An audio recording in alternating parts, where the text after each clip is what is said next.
Mateus capítulo de número 7, verso 24, quem encontrou, diga eu achei. Na tela da imagem que está aparecendo, pode ser um pouco diferente da minha tradução, mas não tem problema, vocês vão conhecer o texto também. Mateus 7, 24 diz assim: todo aquele, pois, que ouve essas minhas palavras e as pratica, será comparado a um homem prudente que edificou a sua casa sobre rocha. E caiu a chuva, transbordaram os rios, sopraram os ventos e deram com ímpeto contra aquela casa, que não caiu, porque fora edificado sobre 26. E todo aquele que ouve essas minhas palavras e a não pratica, será comparado a um homem insensato que edificou a sua casa sobre... Caiu a chuva, transbordaram os rios, sopraram os ventos e deram ímpeto contra aquela casa, e ela desabou, sendo grande a sua ruína. Amém? Segundo livro de Reis, não é segunda Reis, é segundo livro de Reis, capítulo de número 4, versículo 1, somente o versículo 1. Certa mulher, das mulheres dos discípulos dos profetas, clamou a Eliseu dizendo: meu marido, teu servo, morreu, e tu sabes que ele temia o Senhor, e é chegado o credor para levar os meus 2 filhos para serem escravos. Amém, gente? Olhe para mim, por favor, se você puder fechar a sua Bíblia e dar atenção pelo menos 10 minutos, você vai entender onde eu quero chegar com essa mensagem para hoje, para as famílias. Entramos em 2022 com muitos sonhos, muitos projetos, muitos planejamentos. Isso é muito natural do ser humano, todo final de ano, fazer projeções futuras, que tudo vai dar certo. Ninguém vai desejar um ano triste, um ano de sofrimento, apesar que nós sabemos que no ano que vem haverá tribulações, crises, haverá percas, haverá coisas terríveis na nossa caminhada, mas sempre desejamos o melhor para nossas famílias, sim ou não? Sim. E sempre nós queremos melhorar a cada dia, irmão, e esse melhorar a cada dia nos fortalece o nosso conceito de família. Eu vou dizer por quê, porque eu tenho uma esposa que está ali, nós vamos fazer esse ano, agora em junho, vamos fazer 25 anos de casado, temos 2 filhos, o Abraão e a Lana que está ali, e nós construímos debaixo de muita tempestade e chegamos até aqui, porque até aqui nos ajudou o Senhor. Amém? Então olhe para cá, por favor. Minha casa sobre a rocha, minha prioridade. Diga comigo: minha casa sobre a rocha, minha prioridade. Escute bem, com a ajuda do Espírito Santo e com a oração de vocês, eu quero apenas ler alguns relatos que eu hoje escrevi para vocês aqui. É tanto que a mensagem de hoje vai ser uma mensagem mais lida do que narrada, de forma bem pensativa de uma mente de um pregador. Pois bem, eu quero crer que a coisa mais importante na vida familiar, na vida de uma família, dentro das ordens de Deus, da organização de Deus, do planejamento de Deus, entre pai, mãe e filho, trata-se de uma visão, de um conceito acerca do seu alicerce. Diga comigo: seu alicerce. Não, repete, gente, o seu alicerce. Escute que nós vamos falar bastante sobre firmados na rocha. Porque se uma família não tiver a sua estrutura na rocha que é Cristo, ela com certeza não resistirá aos intempéries, às tempestades, às crises que virão sobre ela. Mas se você estiver sobre a rocha, você é como uma palmeira. Pode vir um vento, colocar você caindo, quase arrastando no chão, mas daqui a pouco que passar toda a tempestade, você volta e está de pé de novo, batendo a poeira e dando a volta por cima. Como diz o pastor Bernard Johnson, como disse o pastor Bernard Johnson, quando encontrou em uma cruzada evangelística nos Estados Unidos, um homem saindo debaixo das escavações de uma casa que tinha desmoronado, e mais depois de 8 horas tentando encontrar o seu corpo lá, ele sai dentro dos escombros e sai batendo a poeira e dizendo, cantando o hino 609 da harpa: vitória a Deus, dará a mim eu sei, se eu viver em plena luz, caminhar com Jesus, vitória a Deus, dará a mim eu sei. E aí Bernard Johnson, no meio do caminho, diz para a esposa: assim é a vida com Cristo, pode desabar tudo em cima dele, daqui a pouco ele sai de baixo, bate a poeira e sai caminhando e triunfando a glória eterna por Cristo Jesus. Então me escute, por favor. A família cristã é uma construção, ou a família é uma construção, e essa construção que leva tempo, paciência, dedicação. Jamais imagine que as rosas do jardim não necessitam de água, sol todos os dias. Todos nós sabemos dos desafios que teremos na vida, no que diz respeito a construir um lar ou construir uma família. o homem e a mulher, os seus filhos, o seu cônjuge, todos necessitam saber que nós estamos alicerçados sobre uma rocha, e essa rocha chama-se Cristo Jesus. Você pode ser de estabilidade financeira alta ou baixa, mas se estiver firmado na rocha que é Cristo, você superará todas as crises que virão sobre o teu teto, sobre a tua casa. Amém, gente? Vocês creem nisso? Então me escute, que isso aqui é muito lindo. Eu estou lendo algumas coisas que eu escrevi, mas depois eu vou entrar na narrativa do texto sagrado que eu escolhi nessa noite. Quais são os nossos propósitos? Quais são as nossas metas? Seus objetivos, planejamentos, privilégios, obrigações, organização, enfim, tudo isso merece um olhar especial sobre casa firmada sobre a rocha. Deixa eu dizer uma coisa para vocês que vocês vão ficar assim animados demais. Jesus, quando fala a respeito da construção, ele coloca como comparação duas coisas. Primeiro, rocha e areia. Ele fala de homem prudente e homem imprudente. E veja bem que a comparação de Cristo é sobre firmado em determinado lugar. Jesus diz assim: aquele que é prudente constrói sua casa sobre a rocha. Aí ele continua dizendo: pode bater rios, pode bater vento, pode chegar tempestade, pode cair chuva, ela vai continuar intacta, porque ela é sólida, porque ela tem um alicerce seguro, que o seu alicerce é a rocha. Porém, o homem prudente é aquele que resolve construir sua base, sua família, sua estrutura sobre areia. Quando vier os ventos, os rios, as tempestades, ela desaba e é grande a sua ruína. Quando Jesus faz essa comparação no capítulo 7, que é a continuação do sermão, ele nos traz a lição de que precisamos estar na rocha que é Cristo. E quando eu falo de família, porque hoje o assunto é família, mas eu falo de humanos, de homens e mulheres que são cristãos, que são homens e mulheres servindo a Cristo, que precisa ter no seu bojo, no seu pensamento, a ideia de que nós só resistiremos às tempestades da vida se tivermos firmados na rocha que é Jesus. Entendeu, gente? Então me escute, isso aqui é lindo demais. Virão ataques, virão chuvas, virão rios, virão vento, disse Jesus, mas a casa sobre a rocha continuará como? Firme. Sim ou não, gente? Quero ver uma coisa? Quantos no ano de 2021 passou por crise? Passou por tempestade? Passou pelo menos um tantinho assim pequenininho de algo que ia desabar? Todos nós. Eu não estou falando da pandemia, eu estou falando de um contexto geral. Financeiro, emocional, conjugal, espiritual. Uma crise se alojou, às vezes dentro da nossa casa, nosso vizinho, e a gente pensou que ia tudo desabar, e daqui a pouco a gente viu uma luz no fim do túnel. Um Cristo dando resposta, um Cristo nos ensinando, um Cristo nos edificando, um Cristo nos empurrando. Aleluia! Gente, o mais lindo de Jesus, olha para cá, é porque a casa edificada sobre a rocha é Cristo dizendo: eu não desisti de você. Foi Jesus que disse em João: se nós estivermos nele e ele estiver em nós, pediremos tudo o que quiser.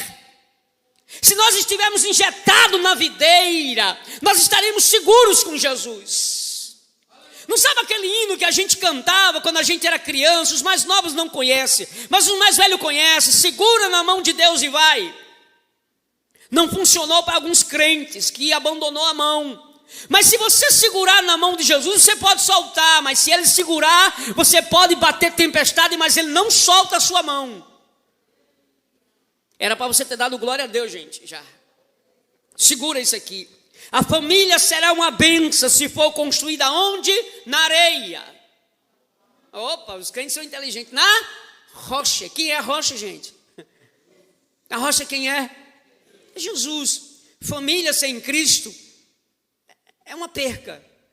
Mas se você colocar Jesus no centro do seu casamento, no centro do seu relacionamento, no centro dos seus filhos, tudo será bênção. Eu faço culto doméstico todos os dias lá em casa. A minha filha, meu filho, a minha esposa, a gente lê, um ora, um dia, outro não, sequenciado.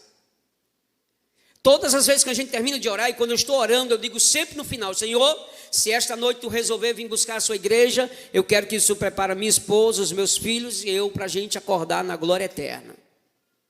Porque a minha prioridade no reino de Deus é saber que existe uma casa lá em cima. Mas eu preciso construir alicerces seguros na minha caminhada. Isso aqui é bonito demais. Josué Gonçalves diz uma frase no seu livro, eu tenho ele: o verdadeiro amor nunca se desgasta. Quanto mais se dá, mais se tem. A casa edificada sobre a rocha precisa de um alicerce, e esse alicerce é Cristo, e esse alicerce chama-se amor, comunhão. A durabilidade do seu casamento, da sua família, está na construção mútua. Um leva o tijolo, o outro constrói a massa, os outros fazem juntos. Eu nunca contei isso porque nunca tive a oportunidade de pregar no culto da família aqui na Central. Essa é a primeira vez. Então eu preciso contar isso aqui. Quando eu morava no Alto da Conceição para cá, bem pertinho da Igreja Católica, eu estava num ano muito de convite, eu recebia muito convite. E a gente pegou um susto de vírus, da virose lá em casa. E para derrubar minha esposa é luta, mas ela ficou com virose. Os meus filhos pequenininhos ainda. E aí sempre eu gostei de fazer as tarefas de casa com a minha esposa. Sempre, está ali. Ela, se ela disser que é mentira minha, eu gosto de lavar prato? Não, mas eu lavo. Gosto de arrumar casa? Demais, sou até chato por isso. Amo ajudar ela em tudo. E um dia eu estava lavando os pratos na pia lá fora, e um obreiro chegou no bequinho, pastor, e gritou: Birajara! Eu disse: para entrar, varão. E ele entrou, e quando chegou pertinho da tina, que tinha uma tina de água assim, não sei se alguém já foi lá na casa que eu morava antes, e quando chegou, que deu a paz do Senhor para mim, veio eu com avental, e o irmão se escandalizou. Eu disse: não, pai do Senhor, Birajara, pai do Senhor, meu irmão, não está lavando os pratos? Tô, meu irmão, minha esposa está ali, e a minha esposa estava deitada com febre. E aí ele disse: não, Birajara, passei só aqui para dar um abraço em você, mas depois eu passo aqui e falo contigo. Tá bom, querido, valeu. Ele veio fazer um convite para mim, e aí ele foi embora. No outro dia, eu fui chamado a atenção da liderança, porque ele chegou dizendo para os meus pastores que ele chegou em casa, eu estava lavando os pratos e minha esposa estava assistindo televisão e estava sem fazer nada. Eu disse: pastor, nem que ela esteja fazendo isso, é problema meu. Nem que ela tivesse armada a rede assistindo Netflix, eu estava lavando, problema meu. Eu ajudo a construir, porque sempre tive percalços na caminhada. Eu estou em construção. Não me julgue pelos meus erros, julgue-me pelas minhas construções, sempre melhorando para ser melhor para Deus, para minha casa e para minha família. Eu não preciso sair dizendo nas redes sociais que eu lavo o prato lá em casa, porque isso é uma tarefa nossa, obrigação nossa como construção. Amém, gente? Pastor Gesiel Gomes diz o seguinte, certa vez em um cenário, pregando em um congresso, eu gosto das mensagens do pastor Gesiel, ele diz o seguinte: o alicerce é a parte do edifício que não se vê. Você vê a casa bonita, né, Tiago? Você vê a construção, a mansão. Você já viu o alicerce dela? A parte visível de um edifício, de uma casa, é o seu alicerce, mas ninguém vê, porque ela é construída onde? Na rocha. Ninguém vê os seus sonhos, ninguém vê o seu caráter, mas Deus está vendo. Só Deus enxerga o tamanho do buraco que você cavou e alicerçou a sua construção, sua casa. Talvez seu vizinho já perguntou: por que você não desiste? Por que você não abandona? Por que você não vai embora? Por que seus filhos não se desviam? Porque estamos firmados no alicerce seguro. Mas eu não vi, mas ninguém vai ver, porque o alicerce é a parte do edifício que ninguém consegue ver. Você viu Cristo lá na minha casa, visivelmente? Não, mas Ele está presente. Glória a Deus. Você já viu Jesus no meu quarto? Não, mas Ele está lá. Você já viu Jesus na sua cozinha fazendo comida com você? Não, mas Ele está lá. Você já viu Jesus andando no carro com você? Não, mas Ele está do seu lado lá. Já viu Jesus nas crises entrar? Porque Ele está sempre com você lá. Aleluia. O pastor Abel foi bom demais para mim hoje. Eu disse: Jesus, se o pastor Abel me desse pelo menos 40 minutos, ele me deu 50. Olha para cá, gente. E este alicerce é feito na construção mútua. Como eu disse, um coloca o tijolo, o outro coloca a massa, o outro pinta, o outro carrega tijolo, carrega a telha, para que todos tenham o mesmo peso de igualdade na construção. saber que o alicerce é seguro em Jesus. Agora eu vou repetir o hino que a irmã Elizabeth cantou de 10 de junho. Hoje, essa semana, eu e minha esposa encontrou uma fita cassete do 10 de junho. Foi isso, amor? Foi lá na minha mãe? Minha família não vai fracassar. Nos umbrais da minha porta, o sangue de Cristo aspergido está. Tu já viu, gente, olha para mim, é sério isso aqui. Tu já viu uma família que coloca Cristo no centro, o diabo destruir? Não destrói não, gente. Porque Jesus está no centro da sua família. Observe que Jesus disse, a casa construída na rocha. Bate os ventos, cai a chuva, transborda os rios, ela continua firme. Por que, Ubirajara? Porque foi construída sobre um alicerce seguro. Isso aqui é lindo demais, gente. Eu até copiei isso aqui, eu ouvi ontem isso aqui. Uma das coisas mais lindas. Diz a Bíblia, rios, chuvas e vento. Se a sua casa estiver na rocha, olhe para mim, a sua casa estiver na rocha, os rios não levarão os teus filhos. Os rios não levarão nada da sua casa. Por quê? Porque é sólida. Os ventos não vão destruir nada e não vai cair nada, porque está firmada na rocha. A chuva vai descer, mas vai continuar intacta, porque está firmada na rocha. Vamos começar 2022 firmados na rocha que é Jesus. Ok? Mas deixa eu terminar, porque a mensagem é um pouco longa, por isso que eu estou lendo ela, mas eu gostaria que você entendesse essa parte aqui. Olhe bem, sendo assim, o exemplo da história da mulher da viúva que eu li para vocês agora, eu vou entrar na mulher da viúva agora, traz para mim e para você um exemplo brilhante. Ah, se eu pudesse mergulhar nessa história de forma minuciosa, como eu gosto dela. Isso aqui é muito lindo. O exemplo desta mulher nos dará uma grande lição essa noite para a gente fazer de 2022 uma família cheia de resultados. Eu coloquei essa mensagem no meu coração hoje de manhã e disse, Deus, tudo que essa mulher viveu, eu não quero viver as tempestades dela, mas eu quero viver as lições que ela nos ensina através de um grande milagre dentro da sua casa. Abacuque no capítulo 2, versículo 1, diz uma coisa linda, ele diz assim, põe-me, estarei na minha torre de vigia, ficarei na fortaleza e vigiarei para que ver o que Deus me dirá, que resposta eu terei da minha queixa. Baseado sobre esse versículo, a mulher chamada viúva, aquela viúva do capítulo de número 4, do 2 Reis, nos ensina lições magníficas, gente. Primeiro, olha o que a Bíblia diz, certa mulher, das mulheres dos discípulos dos profetas, clamou a Eliseu dizendo, meu marido, teu servo, morreu. E continuou, tu sabes que ele temia o Senhor. Ela continua, e é chegado o credor para levar os meus 2 filhos para ser escravos, porque ele deixou uma grande dívida. Uma mulher, uma casa, uma crise. Isso aqui vai ser bom para as mulheres da glória a Deus hoje, viu? Diz o pastor Josué Gonçalves que o homem governa, a mulher edifica, é assim ou não? Sim. A mulher sempre é mais inteligente do que o homem no aspecto de sensação, percepção. É verdade isso. Quer ver um exemplo? Vocês vão rir, mas não... A minha esposa, ela já ouviu várias e várias vezes. Quando eu trabalhava na Porcelanate, pastor Aba, trabalhei 3 anos lá, e eu ganhava bem, eu era líder de um setor. E aí eu fui inventar de fazer uma besteira, porque uma coisa lá em casa nós temos planejamento e nós sabemos controlar finanças, porque a gente vive pela fé. A gente não tem emprego hoje, vive pela fé, por ofertas que nos mandam, por ofertas que me dão. Eu nunca cobrei um centavo para pregar, nunca cobrei, mas Deus tinha abençoado, nunca faltou nada. Mas quando eu trabalhei na Porcelanato, cheguei em casa. Pobre quando tem dinheiro, se esboça, né, Eduardo? Queria logo para o shopping. Cheguei em casa com dinheiro, 1º, 3º mês, tudo melhorando. E aí eu cheguei e disse, amor, entregava o dinheiro para ela. E quando era no final, eu pagava tudo. Disse, acabou o dinheiro, amor, acabou, meu filho, paguei as contas. Não, está errado. E fiquei estressado.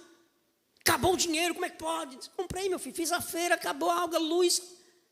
Eu disse, não, pode deixar que eu vou administrar. E eu fui administrar, quebrei a cara, gente. Ela pegou a agendazinha dela, toda organizada, que ela é muito organizada, pegou a agenda e disse, está aqui a agenda, está aqui o dinheirinho, fique à vontade. Foi um desastre. Tem que pagar isso aqui? Tem, você está devendo. Mas tem que pagar isso aqui? Tem, sim. E a luz também, senão corta. Se vire. E aí eu disse, não, vem cá. Tesoureira boa é você. E aí depois desse dia, nunca mais eu contei nada com dinheiro. E eu sou bom. Mas é ela que controla toda a finança lá de casa com muito zelo, com muito cuidado. Mas eu sou ruim, gente. Eu sou ruim. Posso terminar a mensagem? Nem comecei. Olha para mim. Mulher sábia, certa mulher, esposa de um dos discípulos do profeta. Mulher sábia. Ela viu a crise, olha para mim. Ela viu a crise alojada dentro de casa. E ela correu e procurou o homem de Deus. E ela contou para Eliseu tudo o que estava acontecendo dentro da sua casa. Segura agora, gente. Imagine comigo, aquela mulher sai, procura o profeta Eliseu, ao encontrar diz, meu servo. Deixa eu te dizer uma coisa. Eu preciso te contar algo. Meu marido morreu. Só que ele contraiu uma dívida muito alta. Só que na lei de Levítico 25, de Êxodo capítulo de número 21, diz que os filhos têm que trabalhar 6 anos para pagar a dívida. Os credores virão amanhã pela manhã buscar os meus filhos, que eu só tenho 2, e eles vão trabalhar durante 6 anos. Perdi o esposo, tenho dívida, e os meus filhos serão escravos. O que eu devo fazer? Olha para mim, gente. Conte seu problema para quem pode resolver. Eu vou confidenciar uma coisa em cima do púlpito aqui. Talvez em Mossoró, a única pessoa depois da minha esposa que eu me abro o coração é pastor Abaeba. Ele sabe disso, é mentira minha? Conto para ele, pastor, eu preciso de uma orientação assim. E sempre o conselho dele, inclusive essa semana deu esse conselho para mim, que é o conselho da minha esposa, a gente colocou isso em prática desde o ano passado. Quando eu contei algo para ele, muito animado, ele disse assim, não conta para ninguém. Foi assim, não foi, pastor Aba? Não conta para ninguém. Aí eu me lembrei da mensagem de hoje. Olha para cá, gente, isso aqui é lindo. Buscou solução, apresentou um problema. Escute isso aqui, apresentou o problema, ela disse, meu marido, teu servo, é um esposo crente, e tu sabes que ele temia o Senhor. Ela passou para Eliseu atributos de uma casa firmada na rocha. Ela não contou os vizinhos. Escuta, gente, tem muita gente que gosta de varrer a casa dos outros, mas não consegue varrer a sua. Conserte. Você já viu a parábola da dracma perdida? É só 2 versículos. Versículo 8 e 9 de Lucas 15 diz que uma mulher perdeu uma dracma, uma moeda pequena. Das 10 ela perdeu uma. Ela saiu pela porta, gritou, foi assim, irmão? Foi para o grupo do WhatsApp, foi assim, não foi? Postou na rede social que tinha perdido a dracma, sim ou não? Desabafou com a vizinha, não. Ela fechou a porta, acendeu a candeia e arrumou a casa, bagunçou a casa, varreu tudo até encontrar. Quando achou, abriu a porta, correu para as vizinhas e disse, achei a dracma. Se você perdeu, eu perdi. E por que não contou logo? Porque eu precisava primeiro procurá-la. Depois que eu encontrar, contaria para você. Escute isso aqui que é lindo demais. Aqui entendemos que por mais que sejamos crentes e sejamos firmes na rocha, não estaremos isentos de intempéries da vida. Virão tempestades esse ano, virão sim. Isso aqui não é profetizando para ninguém não. Isso é convicção, no mundo tereis aflições. Virá muita luta para a gente esse ano, mas nós estamos na rocha que é Jesus. Vai bater rio, bater vento, mas continuaremos firmes na rocha. Apresenta a luta, tenho 2 filhos, os credores virão buscar. Gente, olha isso aqui, viúva, pobre e endividada. Ó situação, irmão. Pobre, viúva, endividada. E deixa eu acrescentar, ainda vai perder 2 filhos. Só que ela contou para quem tinha solução. Antes de você confidenciar sua luta para alguém, conta para quem é o dono da rocha. Confidencie para Cristo que está passando na tua casa. Olha, isso aqui é lindo, gente. Tudo indica que aquele esposo daquela mulher, segundo uma tradição judaica, acreditam que era Obadias. Quem é Obadias? Não é aquele profeta dos profetas menores. Acreditam, segundo alguns teólogos, as academias teológicas, que esse homem chamado Obadias é o mesmo profeta que guardou 100 profetas na época que Jezabel, esposa de Acabe, matou os profetas de Deus. Aquele homem pegou uma dívida emprestada do seu filho e comprou pão para alimentar 100 homens na caverna, até que passasse o tempo da fúria de Jezabel. Diz os grandes teólogos, não é eu que estou afirmando, nem a Bíblia, diz alguns teólogos que essa mulher perdeu o seu esposo, esse homem morreu e deixou uma grande dívida.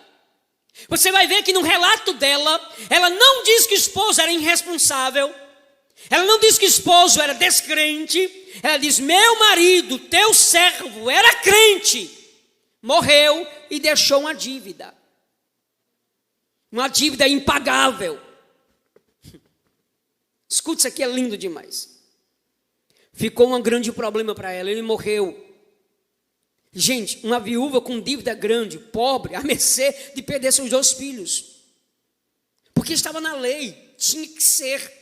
Ela sabia que ia perder, não tinha como voltar atrás. Então o que acontece? Eliseu perguntou para ela: declara-me o que você tem na sua casa. Ela disse: não tenho nada. Desculpa a minha expressão, é uma conjectura minha. Imagina assim: o senhor não entendeu o que eu passei para o senhor, não? Tem uma dívida grande, já vendi algumas coisas para somar o dinheiro, não dá. Perdi meu esposo, meus 2 filhos serão escravos amanhã, e tu pergunta o que eu tenho em casa? Eu não tenho nada, só tenho tribulação dentro de casa. Mas, já que está perguntando, lembrei que eu tenho na prateleira de cima uma botija de azeite. Pouquinho disse: muito bem, preciso dela. Era para você ter dado um Jesus, um glória a Deus agora. Ele disse: por que assim? Ele disse: preciso do azeite na botija. É lá onde está o milagre, gente. Olha para mim, se sobrar um pouquinho da sua fé, é suficiente para Jesus fazer grandes milagres. Declara para Jesus o que você tem em casa: Senhor, eu estou só respirando, mas eu ainda tenho um pouquinho de fé. Nessa sua pouca fé, eu vou fazer um grande milagre na sua casa. Conselhos de Deus para a família 2022 são conselhos de Eliseu. Vem cá, mulher, o que é que você tem em casa? Eu tenho uma botija de azeite. Pois bem, tu vai fazer o seguinte, vamos lá? Qual é? Eliseu perguntou a ela: declara o que você tem, diz-me o que você tem em casa. Ela respondeu: tua serva só tem uma botija de azeite. E o versículo de número 3: então disse ele: vai, pede emprestada vasilhas, vazias e não poucas, porque o milagre vai ser muito grande. Posso pedir só 2 garrafas ali? 2 caldeirão? Não, pede tudo que tiver. Me desculpa, pastor Abaiba, eu sei que eu só tenho 10 minutos, mas eu vou terminar nesses 10 minutos ratificando tudo aqui para os irmãos. Olha para cá. A minha confirmação desse texto eu acho lindo demais. Imagine comigo que aquela mulher acordou pela manhã, contou o pastor Eliseu, e o profeta Eliseu, e quando entrou em casa, depois do seu anúncio, dos seus conselhos, das suas regras: vamos fazer um planejamento, você vai fazer isso, vai dar tudo certo, tá certo. Chegou em casa, chamou seus 2 filhos e disse: filho, temos um milagre batendo na nossa porta. O que é? O profeta Eliseu mandou fazer isso. Vamos? Vamos. Imagine, gente, por favor, na era digital que estamos vivendo hoje, aquela mulher de repente saiu. E aí, Tiago? Saiu na vizinhança. Primeiro, um dos princípios que eu amo na Bíblia: comunhão. Aquela mulher tinha comunhão com seus vizinhos, sim ou não? Sim. Você não vê ela dizendo assim: pedir vasilhas emprestadas a quem? Seus vizinhos. A Maria da esquina ali não gosta de mim. A dona Zefa ali também não é muito com a minha cara, não. Do meu lado, meu vizinho tem nojo de crente. A mulher tinha comunhão com seus vizinhos. Ela saiu, imagina, ela chegou na casa de um vizinho. Vamos buscar para os dias de hoje. Chegou na casa, tocou a campainha, eu vou usar a referência de hoje, e disse para a irmã Rosélia: por favor, paz do Senhor, tudo bem com a senhora? Tudo bem. Mulher, você não tem aí com o Tiago algumas vasilhas, não? Como assim? Caldeirão, serve, até o pote serve, se tiver aí, pode trazer. Mulher, imagine, Rosélia, eu vou dizer isso, eu sei que você vai ficar com raiva de mim, mas você sabe do carinho que eu tenho pela senhora e pelo seu filho. Mas é só brincando, só conjectura, viu? Viu, gente? Fica com raiva não. Imagine que a irmã Rosélia seja aquela crente bem curiosa. Ela não é não, né, gente? E ela vai perguntar para minha esposa, que eu vou usar como referência da mulher viúva, tá bom? Para que você não fique chateado comigo. E minha esposa chegou lá, irmã Rosélia, pai do Senhor, minha querida, tudo bem? Irmã Rosélia, eu estou precisando de um favor seu, qual é? Eu preciso das suas vasilhas vazias. Você tem alguma vasilha aí vazia? Tenho, minha irmã Vaneide, tem um monte aqui. Pois é, eu queria todas que você tivesse, todas. Imagina a irmã Rosélia pegando com o Tiago, e o Tiago perguntando o que é, mãe? A irmã Ivaneide quer umas vasilhas vazias aqui, para que ela quer? Irmã, eu não sei, não, mas vou perguntar, irmã Ivaneide, para que você quer? Mulher, nem posso te contar agora. Você lembra do conselho que você me deu? Mas Ivaneide, eu sou sua melhor amiga da congregação. A Ivaneide disse, eu sei, mulher, mas você tem outra melhor amiga, que tem outra melhor amiga, que tem outra melhor amiga, que tem outra melhor amiga, que tem outra melhor amiga também. Mulher, eu não vou te contar, eu amo muito você, mas eu não vou te contar. Mas eu garanto que depois eu te conto. Imagina o espírito de curiosidade. A irmã Ivaneide sai de lá e vai lá para a casa da irmã Elizabeth. Estou falando das pessoas mais próximas da minha esposa aqui na congregação, no sentido assim de falar sempre. Viu, irmã Elizabeth? Fica com raiva não, tá bom? Pronto. E chegou lá a irmã Elizabeth e disse assim, mulher, Ivaneide, o que é que você quer com as vasilhas? Você já sabe. A irmã Rosélia mandou o WhatsApp para mim. E o que é? Passou Ivaneide aqui e levou as vasilhas. Mas você quer o quê? Quero vasilha. Foi lá para a irmã Rosa, chegou na irmã Rosa, pediu também. Aí vai pedindo vasilhas emprestadas, irmãs e irmãs. E todo mundo na vizinhança perguntando o que é que a irmã Ivaneide vai fazer com tanta vasilha vazia. Eu não posso te contar, mas eu garanto que quando acontecer, eu compartilho com você. Entra na tua casa. Pega as vasilhas emprestadas e não é pouca, tem que ser muita. Porque o milagre vai ser grande. Quando entrar na tua casa, chama os teus filhos, fecha as portas. Diga comigo, fecha as portas. Não deixe nenhuma brecha. Fechou as portas. E disse, deita o azeite nas vasilhas. Tá bom? Ela começou a deitar azeite e de repente o azeite foi enchendo o caldeirão. E vai menino, traz para cá. Eu vou usar meus filhos porque eu estou usando a minha esposa. Abraão, meu filho, traz um caldeirão. Abraão trouxe, mãe está aqui. Lana traz outro, traz para cá. E de repente quando todos os caldeirões, vasilhas ficaram todas cheias.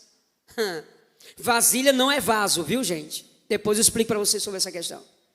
E quando Abraão trouxe o último vasilhão, a Ivaneide pergunta, Lana, minha filha, traz, mãe, acabou. O azeite parou. O azeite não acabou, o azeite parou depois que tudo estava cheio. Amém, gente? Faça como o profeta mandou. Ele disse, vai e vende.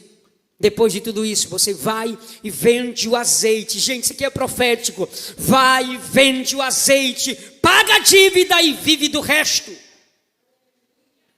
Imagina a mulher perguntando, mas Senhor, se eu vender o azeite, vai dar tanto dinheiro assim, vai sobrar e você vai viver de uma aposentadoria para sempre. Agora me lembrei de um negócio, não vou contar aqui não, pastor Abra, depois te conto. Deus vai fazer milagre na nossa casa esse ano, gente. Eu vou repetir porque eu estou com muita fé. Eu entrei o ano explodindo de fé. Esse ano vai ser o nosso ano. Vai ser o ano de visitação na minha casa. Vai ser o ano do teu milagre. Vai ser o ano que Deus vai entrar com toda a força no teu lar. Aleluia, quem crê nisso, gente? Vou fazer igual o pastor Wendel. Você crê? Então creia, receba isso. Mas a mulher terminou de encher, pastor Aba, pegou, imagina comigo naquela época, pegou e encheu as carroças de vasilha.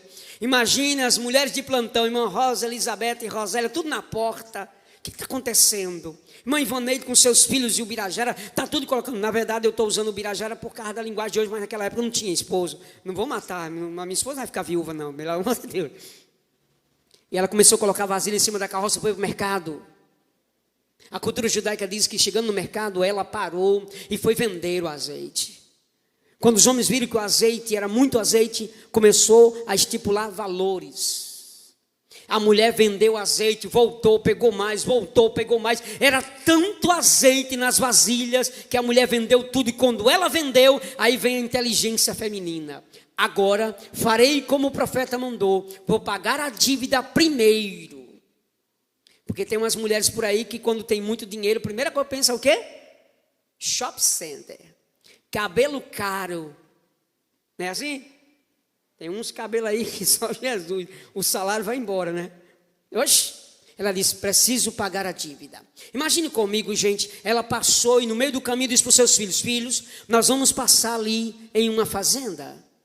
E quando chegou na porteira daquela fazenda, gritou, senhores, bom dia. Imagina um homem saindo, bom dia, senhora, pois não? Está me conhecendo? Não, estou não. Eu sou a mulher viúva que morreu o esposo há alguns dias e deixou uma dívida muito grande com vocês. Ah, me lembra, amanhã vou buscar. Ah, já trouxeram os teus filhos hoje? Não. Os meus filhos foram só vender o azeite comigo. Sim, mas o que a senhora vai fazer aqui? Eu vim pagar a dívida.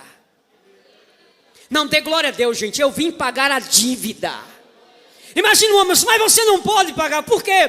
Porque você não tem condições. Eu estou firmado na rocha. E quem está firmado na rocha tem condição de pagar sim. Mas como é que aconteceu? Não pode dizer, milagre não se explica, se recebe. Quanto é a dívida? Só está brincando. Deixa os teus 2 filhos, joga aqui. Não, senhor, os meus filhos jamais serão escravos do diabo.